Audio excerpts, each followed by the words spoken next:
First things first, on the eve of the NFL draft, is the next Aaron Rodgers part of this draft class? Devontae Smith continues to defend his, let's call it, slight frame. Should teams stop worrying about his weight already? And could the Baltimore Ravens actually draft Lamar's replacement tomorrow night? Pressing questions. Good Wednesday morning, everyone. Welcome to First Things First. Jenna Wolfe, Nick Wright, Brandon Marshall, Kevin Wilds. Nick, is Lamar's future in Baltimore in doubt? Is it really? Well, the one man it might be in doubt for joins us today. So we will discuss it in depth with him in about an hour. We will get right to the source. That we will. That we will. In fact, there's a lot going on with the draft.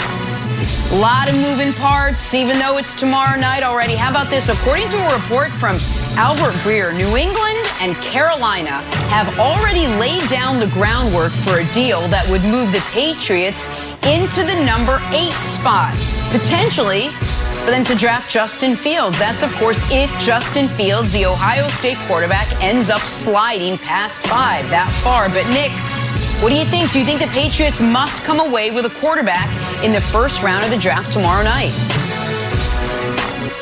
Well, I personally think if this is available, if you can trade up and not have to trade into the top 5 and get Justin Fields, then that's something you've got to do. The question Patriot fans should ask themselves is this: would you rather have player X at 15, whomever the Patriots' best player available non-quarterback is at 15, plus Jimmy Garoppolo, or Justin Fields? Because I think you're going to be able to get Jimmy Garoppolo for your second round pick, and I think to move up from 15 to 8 or 15 to 9 is going to take your 15th pick plus your second round pick and maybe a little bit more. So it's kind of an A or B proposition. It is a question of, would you rather get a blue chip rookie plus Garoppolo and have that be your plan moving forward, or use that same capital on going out and getting Justin Fields? And I would prefer the Justin Fields option, Brandon, for 2 reasons. One is, I think he's going to be a very successful NFL quarterback. And the other one is, even if you think higher of Jimmy Garoppolo's ability than I happen to, nobody denies his availability has been a huge issue for him dating back to New England. When Brady was suspended those 4 games, Garoppolo made it through 7 quarters and then got dinged up, which is why we then saw Jacoby Brissett. He got hurt his first year as a starter in San Francisco. He got hurt twice last year. So for those reasons, I don't think Jimmy Garoppolo is a safe bet. I actually think the rookie Justin Fields could be a safer bet, Brandon. See, listen, I agree with you on the first point that they have to make a move. But it's not because of Jimmy Garoppolo. It's because this is a draft that is deep and loaded with talent at the quarterback position. We heard Kyle Shanahan say it a couple days ago. Look, there's 5 guys that could potentially be the guy. We know where Trevor Lawrence is going. Obviously, the talk around Zach Wilson, number 2, my Jets. And then you have, the rest of the guys. You have Justin Fields. I'm almost there, Jenna, but not quite. You have Justin Fields. You have Trey Lance. You have Mac Jones. Those are guys that can come in and play right away. And when you look at the Patriots situation, Wilds, Cam Newton didn't answer all the questions. There's still questions surrounding Cam Newton. What's going on with his arm? What's going on with his mechanics? Can he fix these things?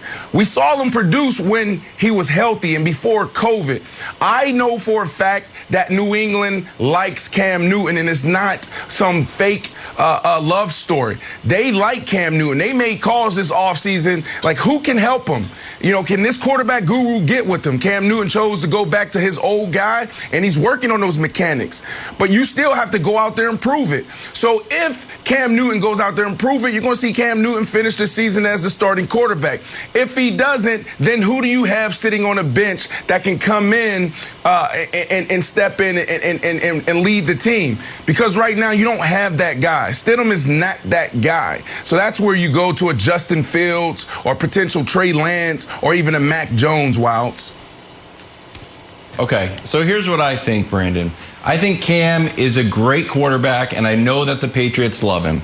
I do not think he's going to start all 17 games. I think Jimmy G will be the starter for week 1. And Nick, to answer your question, we did a little analysis, a little tail of the tape between the quarterbacks we could have and Jimmy G. If we could throw that up, Katanic. We'll go through them, each one. First one, cheap. I get it. Get a quarterback on a rookie deal. Jimmy G's owed about $25 million. We'll put the check mark over there. Ready to play. We know from the House of Athlete podcast, great podcast, Cam Newton's like, you know what? Takes a little while to figure this system out. Would not be an issue with Jimmy G. Could come in week 1. Next up, knows the Patriots system. Okay, guess what? I know the ins and outs of the Patriot way, the Patriot culture. I got myself a Super Bowl ring. I know everything. There's no unknowns with Jimmy G. Number 4, Super Bowl experience. Not only with the Patriots, also with San Francisco. Yeah, he made one bad pass. I guess that's a reason to ship him out of San Francisco. Last one. And Nick, Mangini mentioned this. I don't know if you picked up on this. Wields the sword of emotional revenge. When we had Mangini on last week, he said maybe Belichick makes this move to prove that he was right all along. That we know that this is still in his craw, that he wanted Jimmy G, and Kraft made the call to ship him out to keep Tom Brady happy. Now, don't get me wrong, we won a Super Bowl after Jimmy G was gone and Brady was happy. But now I think Bill Belichick wants to prove that he was right the entire time. And when Brady comes into Gillette this season, I think more than anything, Bill Belichick would love to see Tom Brady leave the game, losing with Bruce Arians, and Jimmy G winning that game. Yeah, but the problem is, since Bill Belichick was forced to trade Jimmy Garoppolo, Jimmy has suffered 3 times as many injuries as Tom Brady did in his entire 20 years with New England. That you say he had one bad throw in the Super Bowl. I disagree with that. I think it was 3 consecutive possessions that ended because Jimmy Garoppolo couldn't make the right throw. But set that aside. The guy has been hurt every year he's been a full-time starter except for 1.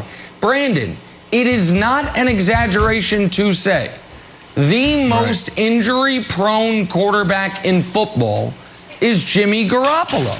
And for a team that had the stability of Brady, only ever missing time with an injury once, and it was when Bernard Pollard flew into his knee in week 1 of 2008, to go, I don't think the Patriots necessarily want to sign up for a guy who's like, well, you know, maybe we'll have him for 12 games if we're lucky, because there's not another quarterback in football who's injured at a higher rate than Jimmy G over the last 4 years.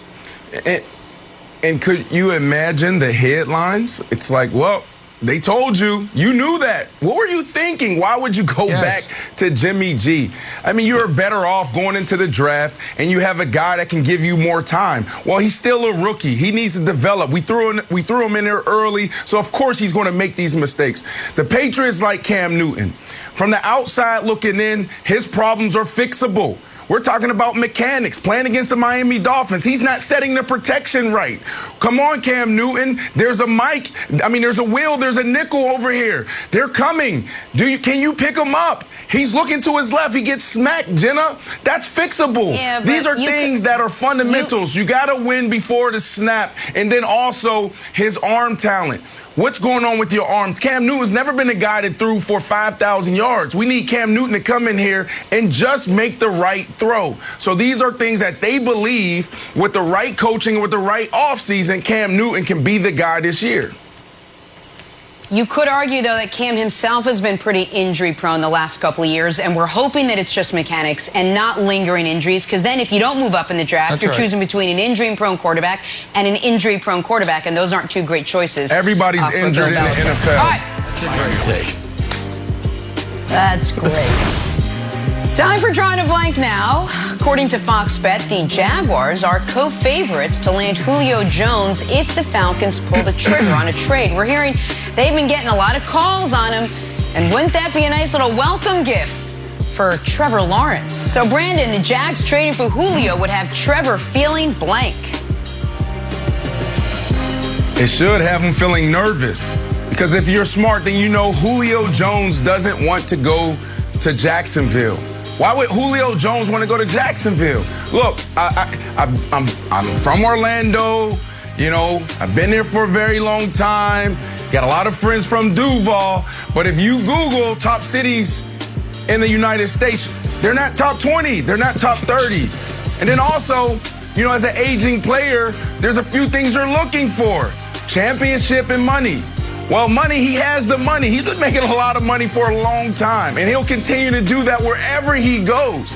And then championship, you have no opportunity to win a championship. To me, that should be the only thing on Julio Jones' mind or top of mind is where can I go now to solidify my legacy and win a championship? And I just don't see that happening in Jacksonville. So Trevor Lawrence should be nervous, Nick, because he'll have a wide receiver there in the huddle knowing like, man, he really doesn't want to be here. He don't want to play with me. So nervous. Listen, while all of us agree with you that when you Google top American cities, Jacksonville is not listed, the rest of your commentary I have to take slight issue with. If Trevor Lawrence is the next John Elway generational prospect, then they become a contender by getting him. And while Julio, it might not be at the top of his list, I don't think Atlanta's going to trade him somewhere that he says, I won't report to. So if this were to happen, then he must sign off on it. I said he should feel elated if this happens, not only because Julio's great, but Julio is the exact type of receiver a young quarterback would want. No diva to him, a great team guy, and a great leader for the entire wide receiver room. It's very hard to find another receiver in the league that would be better to fit with a young star rookie quarterback. Well, let me ask you a question. So for all those reasons, yes, please, ask away. What up, Brandon? How many more years does Julio have left in him? So he's going to go there and wait for Trevor Lawrence to develop? Like, we don't know if Trevor Lawrence, we know his upside, we know his skill set, but that could take years, Nick. So how many more years do you think Julio has in him? Oh, let's say Julio's got 4 more years. I guess I would say with the way I look at Lawrence, I think in today's NFL, year 2, these guys can compete for Super Bowls. Year 2, Mahomes won the MVP. Year 2, Russell Wilson won the Super Bowl. Year 2, we saw Andrew Luck's team win 11 games. Like, I think year 2, you're ready to win, Wilds, if you're as good as people say Trevor Lawrence is. See, my original answer, Nick, was best in the division. I was like, oh, probably better than Carson Wentz and T.Y. Hilton, and probably better than A.J. Brown and Tannehill. But after hearing Brandon, who dabbles in multiple things, dabbles in a little supplements, a House of Athlete, dabbles in podcasts, dabbles in being a football analyst on this show, also dabbles in being a terrible reporter. Not because the facts are terrible, but he like hides his reporting. So when he says things like, I know people and I've heard things, and Julio Jones doesn't want to go to Jacksonville, okay, I don't think this is happening anymore, courtesy of Brandon, one of the foremost football journalists in America. It's a great take. Who doesn't know it? That's what you forgot. Who doesn't know it? No. He'll spend 4 hours talking to Julio, and then there you go.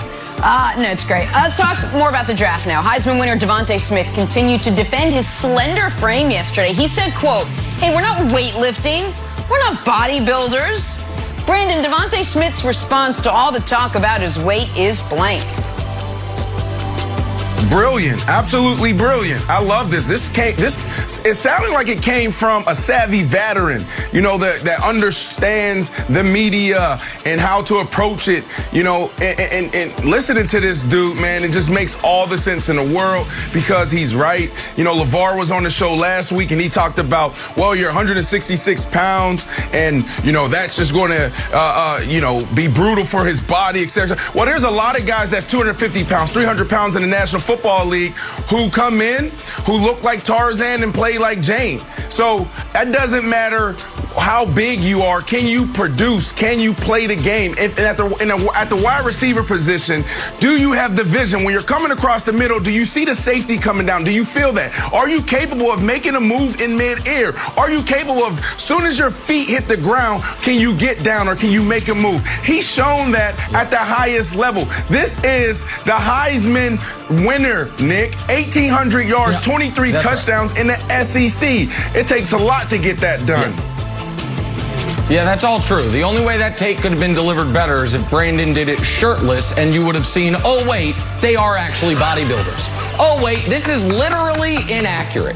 Because, guys, not only are NFL players these days bodybuilders, they are inventing new ways to bodybuild. Derrick Henry's like, hey, watch me on this ball and this resistance band with a chain around my neck. And then someone's like, oh, let me one-up you. I'm not saying Devontae Smith can't be great. Marvin Harrison was very thin, slight frame, first ballot Hall of Fame caliber player. So I'm not saying that this means he won't be great. But the statement's wrong. Like, he will be an outlier because the most of the league actually are bodybuilders, Wilds. Most of them are. It's not most true. of them are closer to Brandon than Devontae Smith. It's not true. Spent 13 years in a locker room, and it's just not true. There's a lot of bad body guys. Like, you'll come in and you'll be surprised. A lot of guys are just bad body at all the positions. It's not true. Bad body. Brandon, would that come out? Like, you got a bad body. Come on over to House. Yeah, you say it. You see a guy, you tell him, bro, go lift weights, bad body. You tell him right away. Bro, go lift weights. Bad body. It's like high school. Like one of your 14-year-olds. How about you go lift weights? Go lift weights, nerd. We're in the NFL. Hey, shout out to Mr. Natural, Minnesota, Greg Jennings. Talk about wide receivers who are bodybuilders. This guy just literally took it the whole way. So bad news, Greg Jennings. You got to stop your bodybuilding career courtesy of Devontae Adams. No more bodybuilding for you for a wide receiver. Oh, my goodness. Devontae Adams, gosh darn it. Touche. All right, let's talk about Justin Fields. So Chris Sims' latest mock has Fields falling all the way to the Super Bowl champion Bucs at the end of the first round. Remember, he was once slated as high as 2. This has him falling to 32. Brandon, the idea that Fields could fall to the Bucs at 32 is blank. Yeah, curious. I think we all should approach this with curiosity. You know, and listen, I've been playing phone tag with him because I want to get his thoughts and I'm trying to get into his brain of why he said this and why he has him at 32. Now, the sentiment is that Justin Fields is sliding. And the reason why this is curious is because there's some guys out there that does work. There's some guys out there that really know the game and they are connected to people in the National Football League. And they understand the process and respect the process. That's Chris Sims.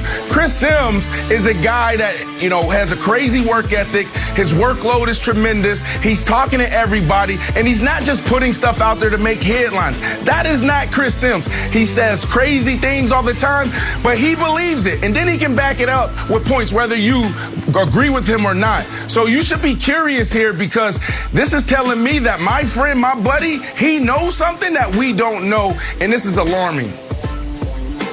Well, tell your friend and your buddy that your other friend and buddy, Nick Wright, is envious and thinks this is brilliant. Because right now, we are in an oversaturation of mock drafts. And how do you, in the 48 hours before the draft, get your mock draft to the top of the media pile?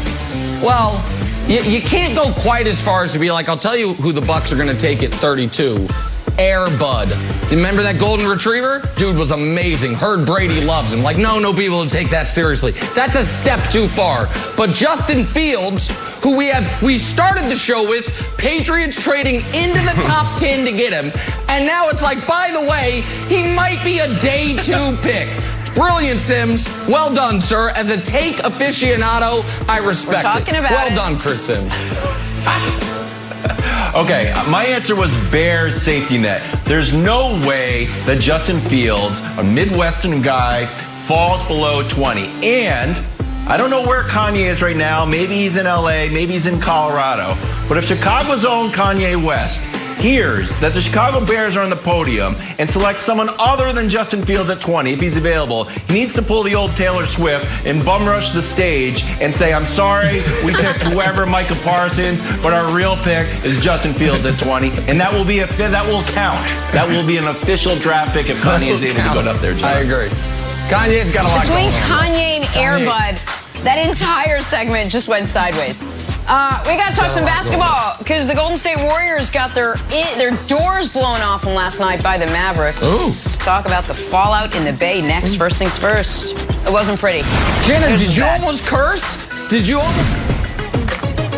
Hey, Terry Bradshaw on Fox Super 6 are giving away $5,000 for each day of the NFL draft this week. One of the day one contest questions is, when will the first defensive player be drafted? Brandon, what do you think? I'm going to go to the Atlanta Falcons at 4. I know we talked about Kyle Pitts landing there and how they can't pass up there. But, man, you know, you got so much money invested on the offensive side. You're okay. You know, they're good enough. You need to go shore up that defensive side. So I see them making a move on the defensive side at 4. So I got to go there. I'm on the exact opposite end of the spectrum. I think it's the Cowboys at 10, so I'll take 10 or later. I think the first 9 picks of this draft, we have 4 quarterbacks, 2 wide receivers, 2 offensive linemen, and Kyle Pitts. So there's your first 9. So I'm going to say 10 for the Dallas Cowboys. Yeah, I agree with you, Nick. It's got to be Cowboys at 10. I think it's going to be you can download the Fox from Alabama, too. Sorry, Jenna, go ahead.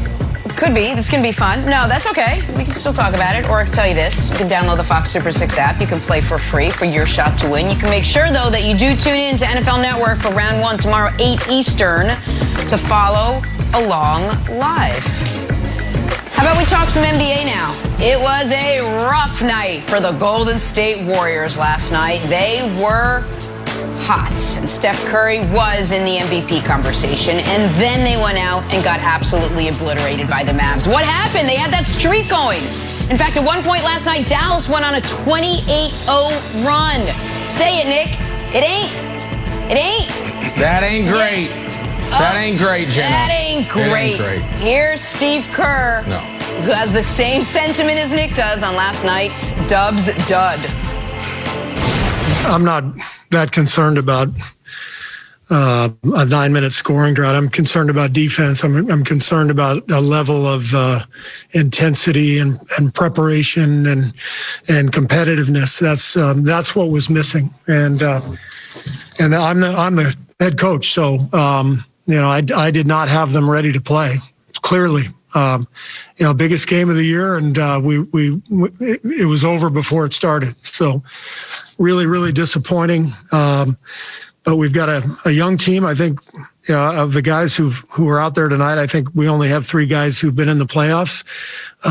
Tonight was kind of like a playoff game for Dallas. They lost last night. They know we were right on their heels. They came out like it was a playoff game, and we came out like it was an exhibition game, and very disappointing. I thought we were beyond that, but obviously, we took another one on the chin tonight. So, like I said, just really disappointing. I'm disappointed in myself for not having them better prepared. I'm disappointed in the way we just didn't meet the challenge as a group. It's a shame, but we got 10 games left, and we've got a lot to play for, and we will be better prepared next game. I know that. We got Chris Broussard joining us now. Chris Broussard, good morning to you. There was a lot there from Steve Kerr. What'd you make of what he had to say about where the Warriors were coming into last night's game?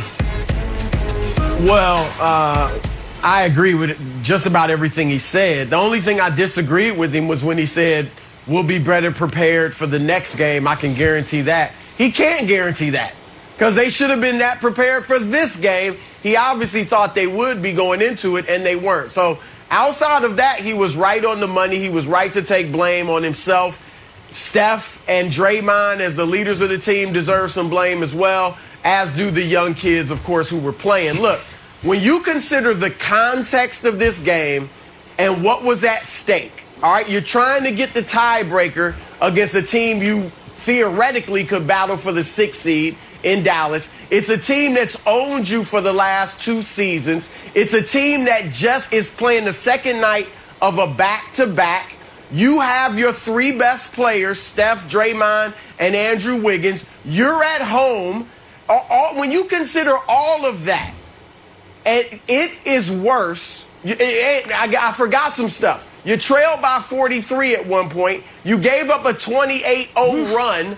You consider all of that. Yeah. And it is worse than the 53-point loss to Toronto earlier in the season because Steph and Draymond didn't play in that game. So this was the worst loss of the season and at the worst time. So the only good things are these. One, they came out of that Toronto loss and went on a nice little run of wins. Their next 6 games are against teams with losing records, although Minnesota's all of a sudden playing good basketball. And finally, this will put to rest the notion that Steph, as a 9th or 10th seed, was going to win the MVP. So those are the only silver linings to this. That's right. And listen, Steph was the only Warrior that showed up at all last night. Draymond Green, the greatest defender in the history of basketball, if you haven't heard that, ask him, didn't really do his part. I think he took one shot and was part of a defense that allowed 133 points to be scored. But here's the problem, Wilds. We have heard about teams that believe they can flip the switch, right? And that's usually like a team that's coasting in the regular season and in the playoffs going to flip the switch and become a championship caliber. The Warriors, under Kerr, have tried to have it both ways this year. And you brought it up before the show, so I don't want to step on what you're going to say, but it leads me to the bigger point, which is when Steve Kerr said back in February, we're not going to chase wins. And the end of that quote was, listen, we believe we can compete for championships in the years down the road. Well, when that is what you're telling your team 6 weeks into the season, that this year we're going to try to be good, we're going to try to make the playoffs, but since we can't win the title this year, how much does it really matter? It is hard 3 months later to convince your team this is a really big game. Because to me, the messaging from Golden State has been, for the last 2 years, there are no big games. Because we are a steak and lobster tail franchise, and right now we're being served some really good sandwich meat, and that's not. What's the point of that? What's the point? So everybody loves Kerr, but some of this is that he has made it clear that even though they have Steph and the greatest defensive player ever, and an all-time great fourth option, according to Chris Broussard and Andrew Wiggins, and the number 2 pick of the draft, Weissman, when he was healthy, we can't win the title. Steph Curry's the 15th greatest player ever, but we can't win the title, so what's the point?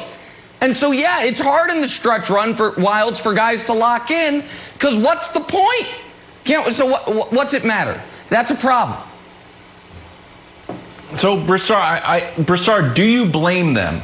Because the corpse of the Warriors dynasty that we see out there that teams love to beat up on and love to take shots at and we've heard quotes through the year that it's like, they're getting us back for what we did to them. This is not the same Warriors. And I think Nick brings up a good point that if you've been to the top of the mountain, if you've won the championship, if you've been a dynasty, if you've won 70 plus games, the idea of having the juice of fighting for the play-in game, like Draymond said, it's just not there. And I know Steve Kerr's like, it's my fault that I didn't have the guys up. Like, give me a break. The self-flagellation of Steve Kerr. Like, Steve Kerr, you don't play for the Bulls or the Spurs anymore. Your job, you don't put on a jersey, fire people up, make some shots while there's a 28-0 run.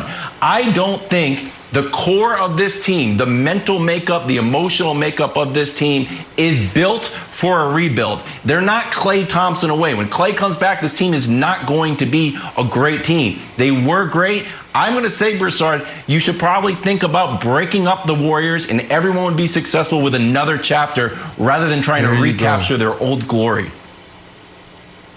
Well, look, I've said this about Steph. He's under contract for next season. Run it back. See how good you are when Klay gets back. If they're a 4th seed and go to the second round of the playoffs and lose in a tough series to one of the LA teams or something, then you feel like, okay, we're a couple of tweaks, a couple of small additions away from really competing for a championship again. Steph can lock in and stay in. But if they end up being a 7th or 8th seed or in the play-in again and they lose in the first round, then I think Steph should look elsewhere. Now, I'm not buying that because you've won championships, you can't compete I think Brandon could speak to this. Every night you go out there, you want to win.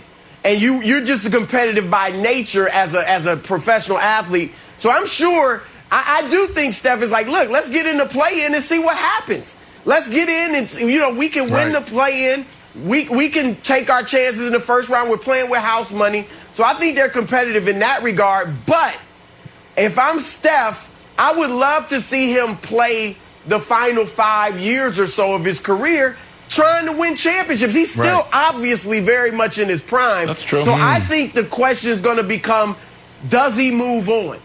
Especially if another super team, like if Brooklyn is healthy and emerges, right? Then somebody's got to build somebody to beat Brooklyn if indeed they stay healthy and look as good as we think they will. That's the conversation right there. Last night just brought this conversation back to the forefront. Steph Curry needs to be calling LeBron James, your boy Nick. He needs to be calling him and saying, hey, buddy, what are we doing this offseason? How can we make this happen?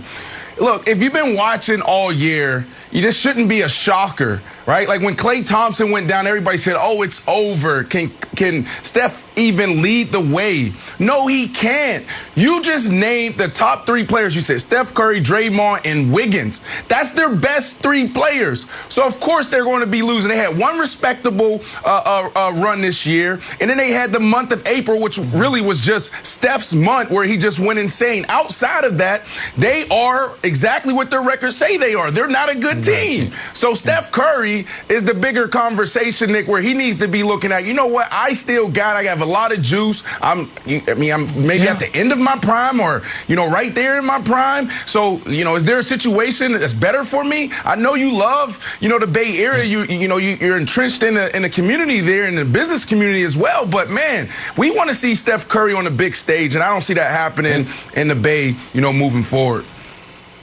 And we're going to get the answer to that this offseason, because the reason he didn't sign the extension last offseason was there's more money and long-term for him this offseason.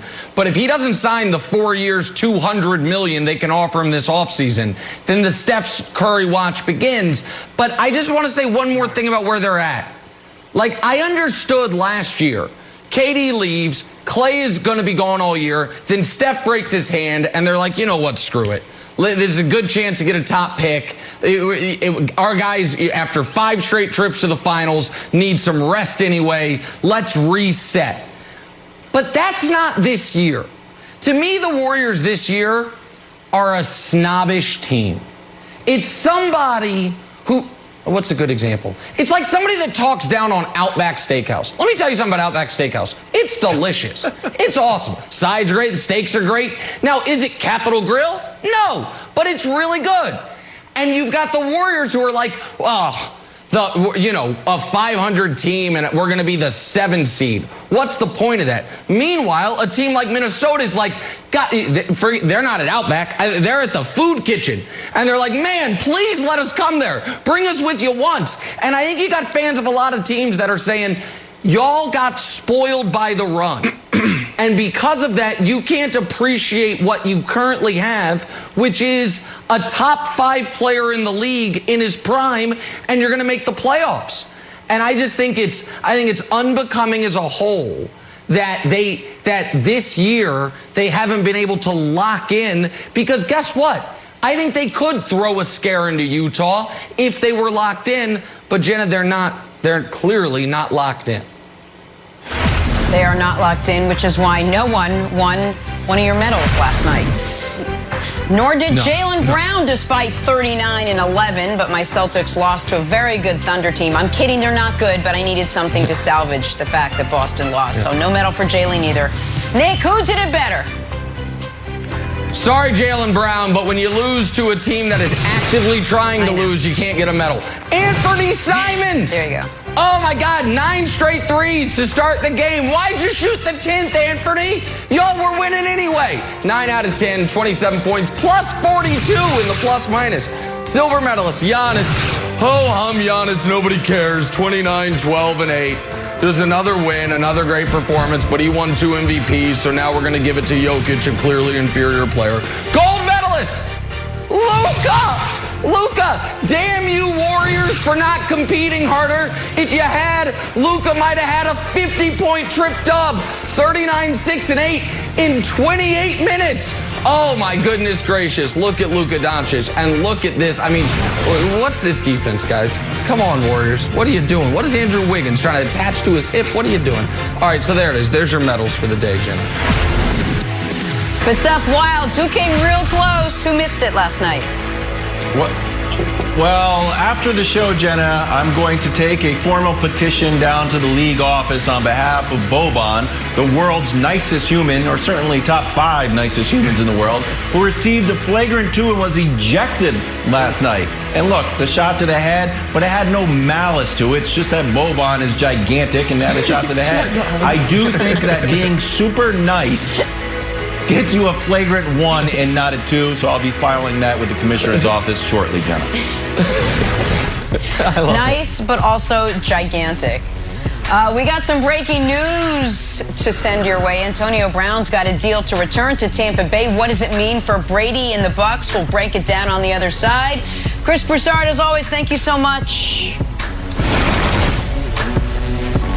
Thank you, Jim. Back here talking about the breaking news this morning out of Tampa. The Bucs have continued their offseason of signing up all the pieces that delivered them a Super Bowl last season.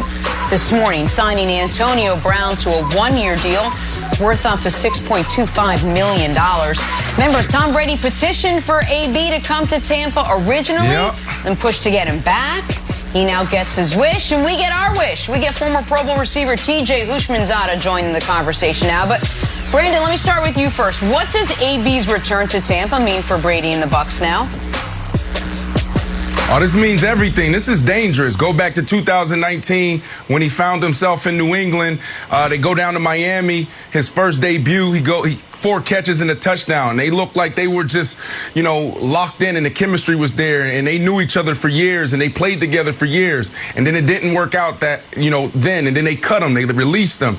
Now he's sitting on the sideline. He's at home. He's on the streets. And all of a sudden, Tampa Bay and Tom Brady come calling. He gets there halfway through the year, and then it was just, you could feel it. It just wasn't right because you have Mike Evans, you have, Gronkowski, you have all these other guys around Tom Brady, and they were trying to figure it out. But you knew Tom Brady really liked AB. In that moment, you can see the chemistry. There were some big moments where they put him in the slot, and he ran looking, he ran slant, he ran option, and they were on the same page. So for them to go out there last year trying to figure out their identity on offense, trying to build the chemistry and continuity with all the playmakers they have on offense, and him put up 500 yards, and now they have another season, we can see a scary AB. Because we can't get this twisted. AB takes care of himself like a Tom Brady. He takes care of himself, TJ, like a LeBron James. This dude is still in his prime. But because of his situation, we're not seeing him produce at a high level. This dude is in year 10, and he can still easily put up 1,500 yards and 15 touchdowns if he was in the right situation. For me, when I look at it, is for Tampa Bay in the era of free agency that we are in today, never seen this where the returning Super Bowl, they return every player from their team that mattered. Like, they're returning everybody. And when have we seen this? The crazy thing that I don't get is this. You got Chris Godwin franchise. They're going to get him the ball. Mike Evans, they're going to get him the ball. Gronk, they're going to get him the ball. It's AB, you're going to be there for a full season. When and where are you going to get your looks? Part of me is like, NFL guys, you don't see that AB can still play. You don't see that he can still give you a minimum of 100 catches and a minimum of 1,200 yards, 10 to 12 touchdowns. Like, what are you guys looking at? Sit down with this man, talk to this man. He can still produce at a high level, and he's being basically relegated to an insurance option. If Godwin or Mike Evans gets hurt, we have a guy that we know can get it done.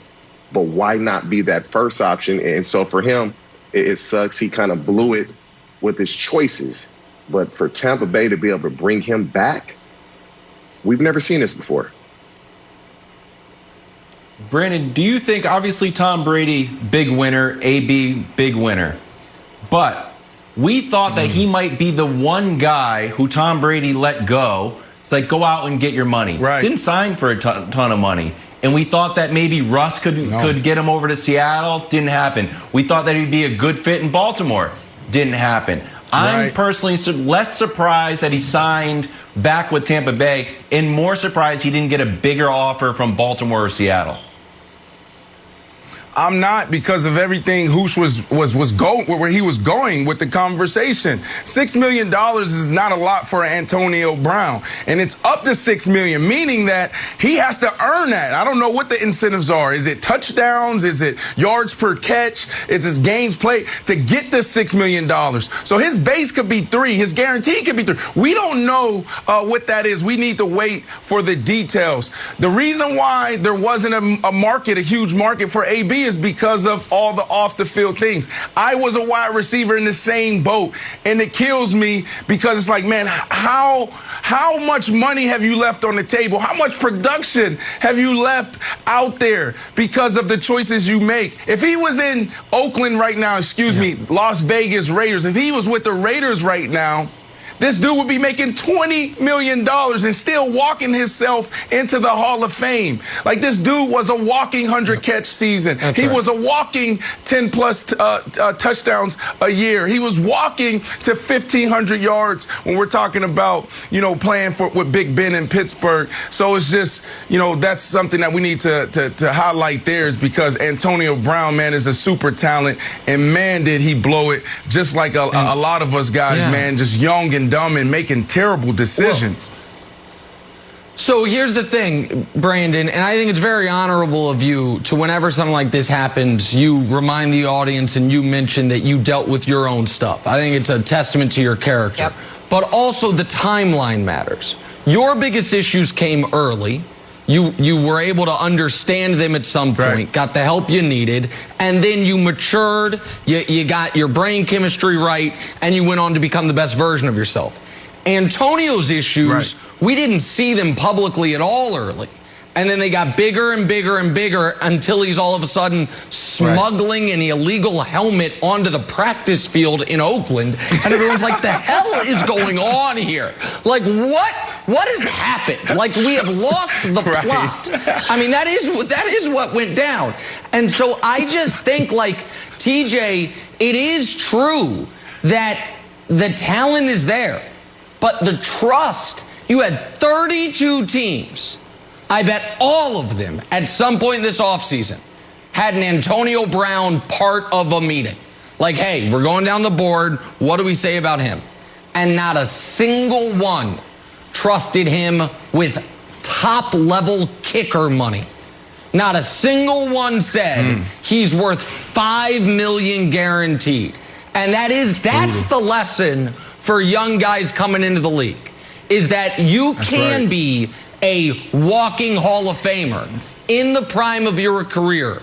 And if you burn all your equity, you're going to be playing not quite for free, but damn near for free on 1-year prove-it deals until your career's over. And that is where Antonio Brown finds himself now, TJ. Yeah. It's unfortunate. He brought it on himself, and he's going to have to figure. It will be for Antonio Brown, once he gets through this portion of his career and he retires, go tell your story, because it's out of sight, out of mind. Like, the kid can still play. If he's on a team and he's the number one option, it's what Brandon said. He's going to give you a minimum of 100 catches, a minimum of 1,200 yards, a minimum of 10 touchdowns. There's a lot of teams that can use that, but because of off the field, he won't get that opportunity. Back here with Bucky Brooks. Bucky, let's talk about your latest mock draft on NFL.com. You got 5 quarterbacks going in the first round. Lawrence and Wilson at 1 and 2. You got Trey Lance 3rd to the Niners. Justin Fields falling to the Patriots. That'd be fun. And Mac Jones going 19th to Washington. So let's do this. Let's compare these quarterbacks to some current and former pros. We'll have some fun with it. And let's obviously start with Trevor Lawrence. He's been one of the most highly anticipated prospects at the position for a long time. So, Bucky, who is your NFL comp for Trevor Lawrence? He is Justin Herbert plus. He's everything that Justin Herbert has been able to display with the L.A. Chargers. Plus, he gives you a little more sizzle. I expect him to light it up when he steps into the league.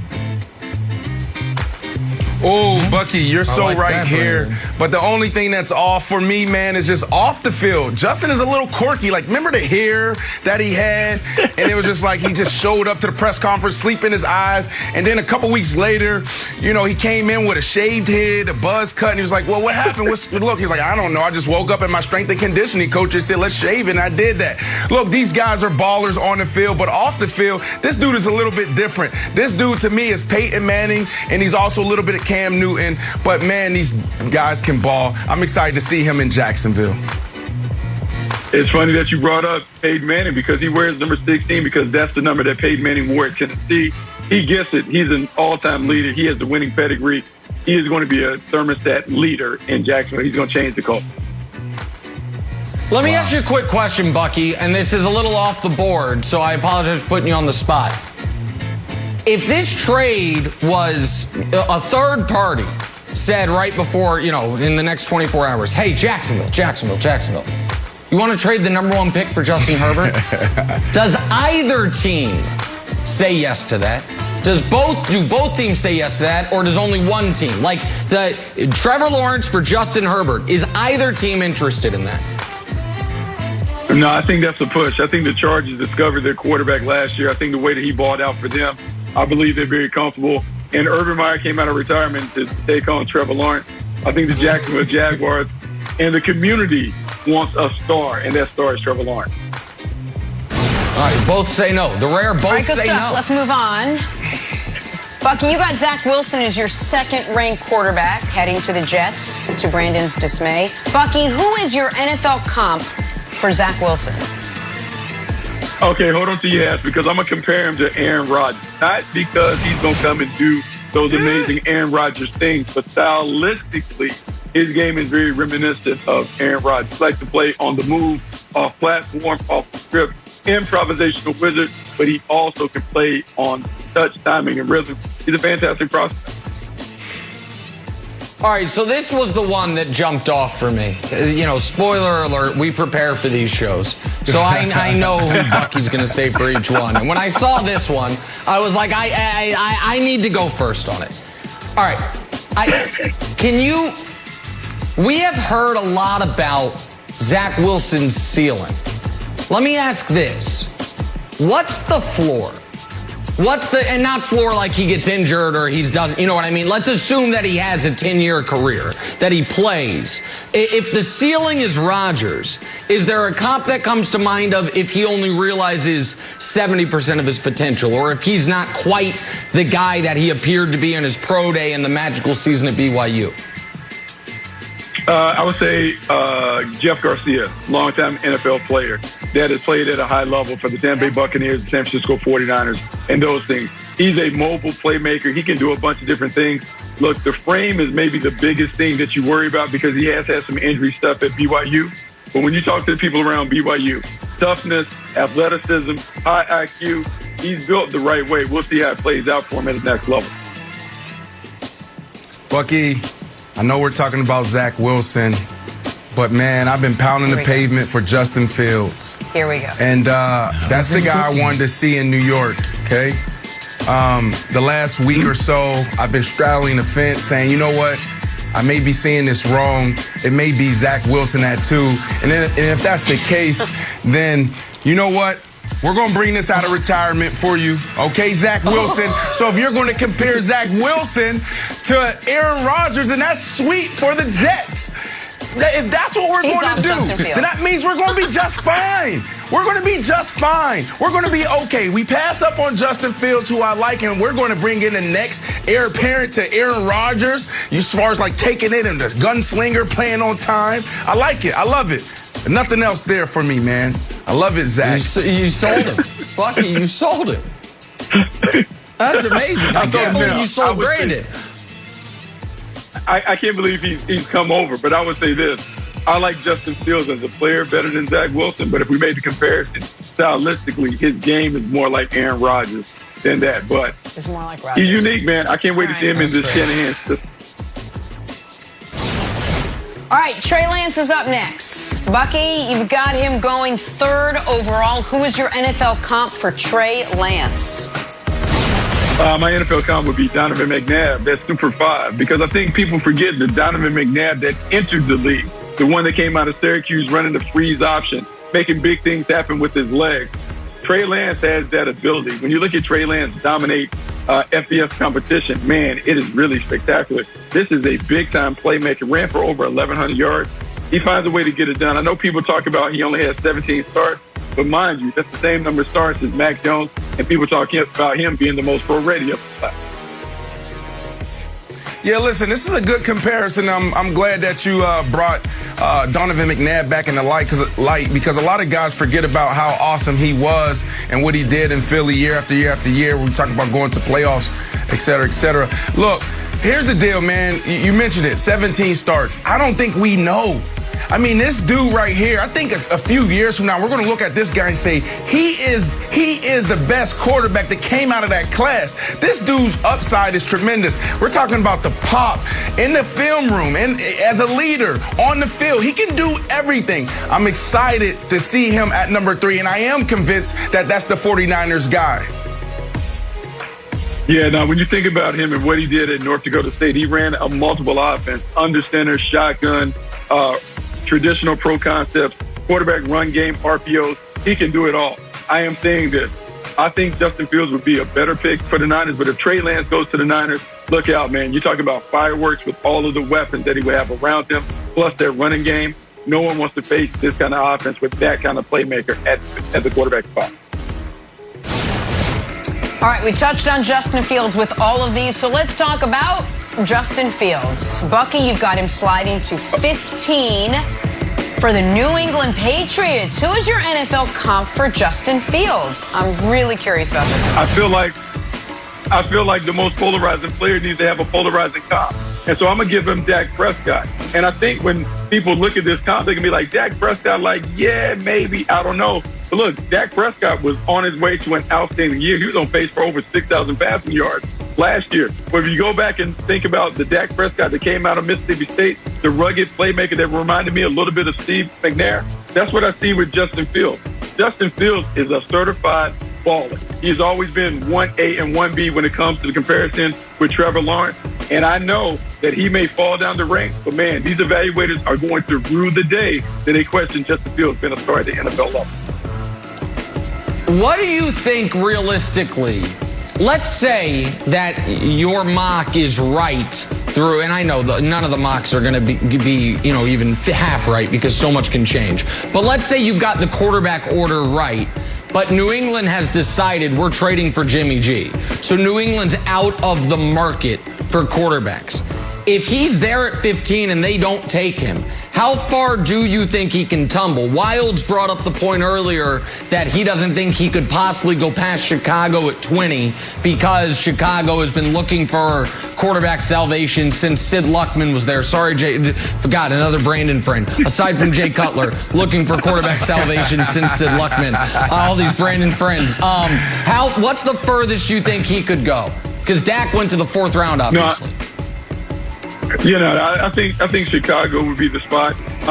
If for some reason Chicago bypassed on him at 20, maybe the Pittsburgh Steelers, just because you have to take a quarterback that's there. If he somehow is sitting right there for the Pittsburgh Steelers, look, I know they have Dwayne Haskins and all that, but Justin Fields is a better player, better prospect than those guys that they currently have in the room. Justin Fields would be a Pittsburgh Steeler if he's not a Chicago Bear. Wow.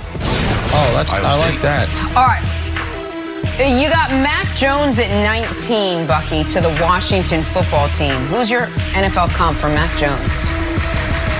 This is a tough one because it's a mix, right? It's Matt Ryan on the high side and Jared Goff maybe on the low side. From the pocket, he can deal, man. He is a point guard. He does a great job of just finding a way to get the ball to the playmakers and letting the playmakers go to work.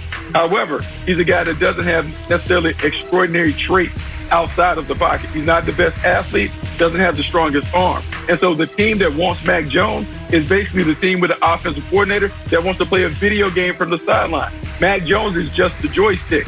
If you put him in a situation where he's supported, he has the weapons, look, he can shine much like Matt Ryan has been able to do.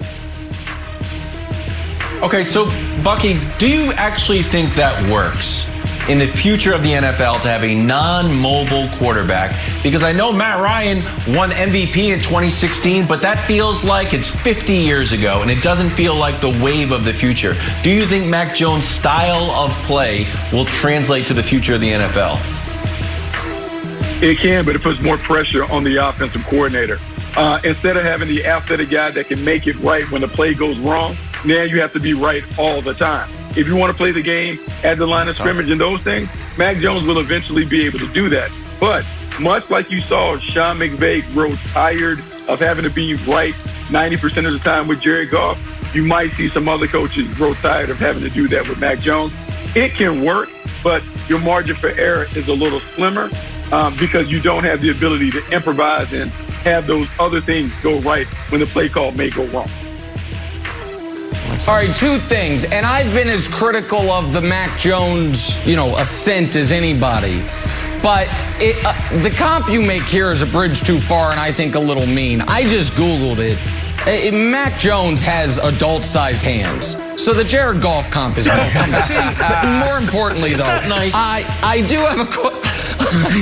have a question, Bucky, which is this: on Mac Jones, if the Niners had never traded up, if they had just stayed at 12, do you think there would have ever been this Mac Jones, I don't want to say hype, but, discussion, top 5 pick, third best quarterback? Or is it all tied to the fact that he has been so connected to Shanahan and they traded up to 3? If the Niners were still drafting at 12, would most mocks, do you think, have Mac Jones going in around the range you have him going in? Absolutely. Here's the thing. When it comes to mock drafting, people say that they don't want to be right. It's what they feel, but everybody wants to guess correctly. And so because you see the Niners go up to 3, you make the comparison, hey, Kirk Cousins, he did it with Matt Ryan. Maybe Mac Jones is the guy that is coveting. Yes, that's absolutely why it's been a runaway freight train for the Mac Jones love. That said, he might have been a possibility at 8 with the Carolina Panthers because they coached him at the Senior Bowl. Sometimes you can fall in love with those prospects that you coach. But I don't think in anybody's mind, when we go through the season, last season during the college football season, where we're saying that Mac Jones was a top 5 player. He may get drafted in the top 5, but no one viewed him as a top 5 prospect when he was being looked at during the fall. Hey, Jenna, I don't care where Mac Jones goes. I'm riding with Mac Jones. I'm all in on Mac Jones. Mac Jones, he had all the talent around him at the wide receiver position. He had an offensive line. He has Nick Saban, the best coach ever in the history of college football. Well, that's your job, general manager. That's your job, Mr. Owner of the National Football League. Go build your team. Mac Jones is going to be a baller in the NFL, Jenna. I'm all in on Mac Jones. Bucky, you see what we deal with? We deal with this all the time. Once again, one more look at Bucky Brooks' final mock on NFL.com. 5 quarterbacks in round 1. We're going to do this thing for real tomorrow night. I cannot wait. Bucky, thank you so much for spending time with us today. Appreciate it. Bucky! We are going to take a turn, hand out some NBA medals. Jaylen Brown, 39-11. 39-11 last night. Good night for him, but my Celtics, bad night for them. They lost to the Thunder, and so no medal for Jaylen. Nick, who did it better? Yeah, Jaylen was great, but the Thunder lost 14 straight games, most of them by blowout, and you lose this game when you need to win at Boston. The hell are you doing? All right, bronze medal. Anthony Simons. Why'd you shoot the 10th three, bro? You 9 for 9 to start the game, then he missed the 10th. He was plus 42 in less than 30 minutes. Great job. Silver medal. Giannis, 29, 12, and 8. Greek freak. Nobody cares anymore. Everyone's like, oh, that's old and busted. New hotness, Nikola Jokic. Giannis, not even an afterthought for MVP this year, even though he's doing this almost every night. And then the gold medalist. Oh, the damn Warriors didn't compete hard enough. Had they, Luka might have had the rare 50-point triple-double. 39, 6, and 8. And he played as many fourth quarter minutes as I did. 0. The hell type of defense is that, Wiggins? So there is Luka with a gold medal. 39, 6, and 8 in 28 minutes. There's your medal stand, Jenna, for last night. Oh, my goodness. I like that view. There's Brandon again. There's the medal stand. That was cool. Brandon, we should do that again. I like that. There it was. The medal stand in the NBA. We won't do it right now because Kevin Wilds, who missed the cut?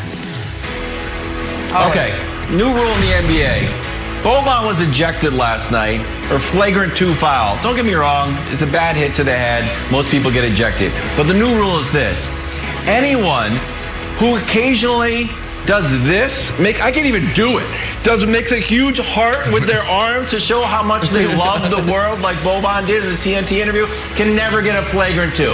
Never. If you do this, but make a beautiful heart, you never get a flagrant 2. Boban, your ejection will be rescinded once I talk to Adam Silver. How do you not love Boban? Cuban I can't loves do Boban. There's no way not to love him.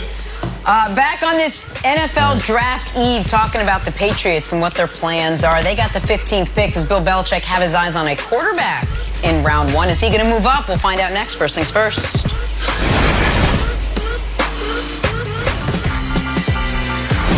Back here, first things first, time for stories to start your morning, sponsored by Modelo, brewed for those with a fighting spirit.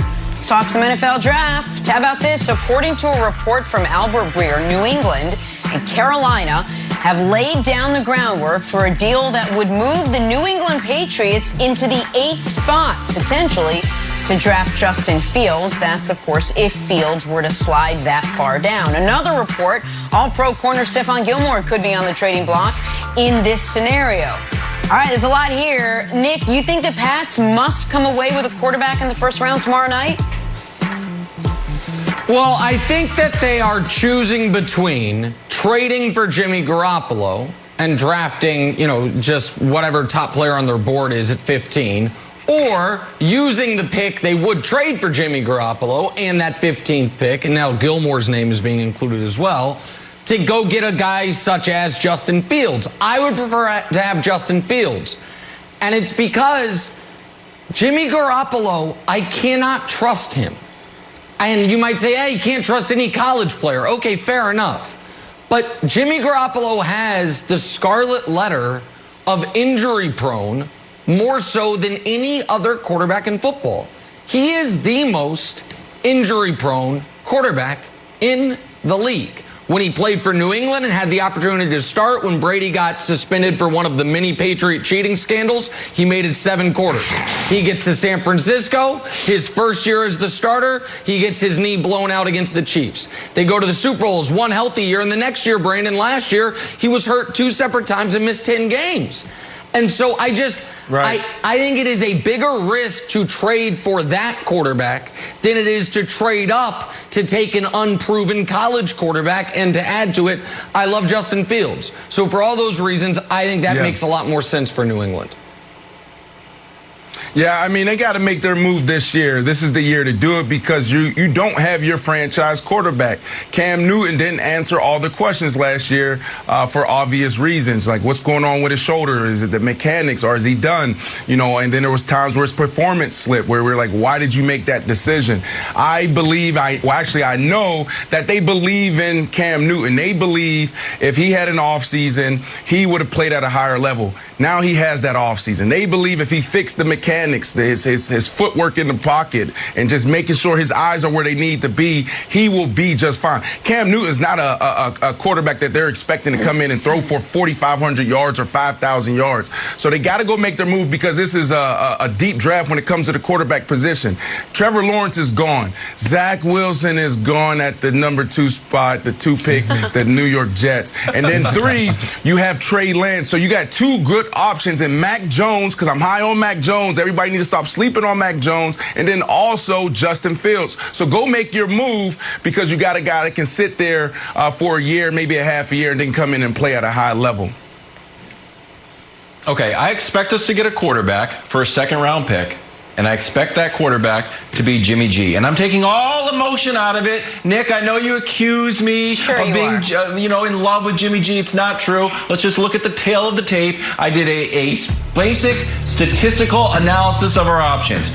cheaper. Oh, get a quarterback on the rookie deal. Totally get it. Jimmy G is going to be about $25 million. Ready to play? Yup. Urgency is important. We need to win this year. Knows the Patriots system. Hello, was here for 4 years, won some games for us. Oh, Super Bowl experience. Got some rings with the Patriots. Also got some rings. I'm going to get a ring. You should have. You should have beaten the poor Chiefs. And then finally, he wields the sword of emotional revenge. This is important to Belichick. I think he wants to be proved right that he should have kept Jimmy G and jettisoned Tom Brady. Yeah, Well, but what's the Jimmy G's best been ability? He's injury prone. Why are you gonna He's make the only that one that move? didn't have a check. That's right, Jenna. Words. That's right. Jenna. Right. That's it for us. Much That's more right. coming up next on Undisputed. We got to go. We'll see you tomorrow. Have a great day, everyone.